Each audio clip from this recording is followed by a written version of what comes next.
আসসালামু আলাইকুম রহমতুল্লাহি আবরাকাতুহু। এই সময়টা আবহাওয়া ওয়েদার শুধু চেঞ্জ হচ্ছে, ওই জন্য অনেকের জ্বর, ঠান্ডা, কাশি, সর্দি আসছে।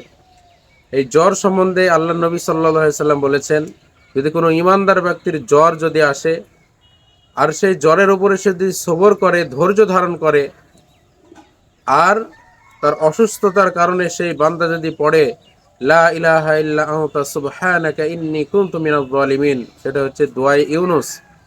এই দোয়াটা যদি 40 বার সেই জ্বর অবস্থায়, অসুস্থ অবস্থায় বান্দা যদি পড়ে, তো পড়ার পরে তার জ্বর যদি সুস্থ হয়ে যায়, জ্বর থেকে সে যদি ভালো হয়ে যায়, আল্লাহ পাক আল্লাহ তাআলা তার সমস্ত জীবনের গুনাহকে মাফ করে দেবে, সুবহানাল্লাহ। এবং যদি সেই জ্বরে সে যদি মারা যায়, আল্লাহ পাক তাকে শাহাদাতের দরজা দেবে বলে, সুবহানাল্লাহ। ওই জন্য জ্বর আসলে সবাই ধৈর্য ধারণ করব এবং সময় মতো ওষুধ খাবো এবং আল্লাহর উপরে ভরসা রাখবো, ইনশাআল্লাহ।